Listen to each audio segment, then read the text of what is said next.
Divine sign దైవ సంకేతం ఆదివారం జూలై 13, 2025 దేవుని నుండి ఒక సూచన. 1 తెస్సలోనికైలు 5:18 ప్రతి విషయమునందును కృతజ్ఞతాస్తుతులు చెల్లించుడి, ఇలాగు చేయుట యేసుక్రీస్తునందు మీ విషయంలో దేవుని చిత్తము. ఈనాటి దైవాంశము కృతజ్ఞతాస్తుతులు. కొలస్సీ 1:12 తేజోవాసులైన పరిశుద్ధుల స్వాస్థ్యములో పాలివారమగుటకు మనలను పాత్రులనుగా చేసిన తండ్రికి మీరు కృతజ్ఞతాస్తుతులు చెల్లింపవలెననియు దేవుని బతిమాలుచున్నాను.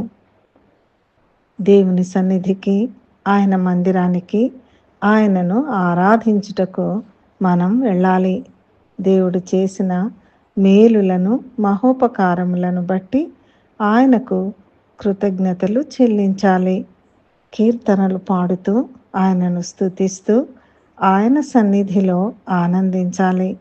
ఆయన నామమును గొప్ప చేసి, ఆయనకు నమస్కారము చేసి సాగిలపడి మ్రొక్కాలి. సంతోషముతో ఆయనను సేవించాలి. ఆనందముతో ఉత్సాహగానములు చేయుచు ఆయన సన్నిధికి వెళ్ళాలి. స్తుతి యాగము అర్పించువాడు దేవుని మహిమపరచువాడు. ప్రతి విషయమందు కృతజ్ఞతలు చెల్లించుట వలన మనము అన్ని విషయములలో ఆయనపై ఆధారపడి ఉన్నామని తెలుస్తుంది. శుద్ధి నొందిన 10 మంది కుష్ఠరోగులలో ఒక్కడే కృతజ్ఞతాస్తుతులు చెల్లించుటకు తిరిగి రాగా యేసు ఆ 9 నిమిత్తం వాకబు చేయడం మనం గమనిస్తాం. కృతజ్ఞత లేని హృదయాన్ని కలిగి ఉండడం వలన చాలా అనర్థాలను చవిచూస్తాం. దీనివల్ల దేవుడు అసంతృప్తి చెందుతాడు. ఆయన పిల్లలము కాలేకపోతాము. ఈ సందర్భంగా దేవుడు మనతో మాట్లాడుచున్న దైవాంశము కీర్తన 104 కృతజ్ఞతార్పణములు చెల్లించుచు ఆయన గుమ్మములలో ప్రవేశించుడి. దేవుడు మనల దీవించి ప్రతి విషయమందును కృతజ్ఞతాస్తుతులు చెల్లించు వారినిగా మనలను సిద్ధపరచునుగాక.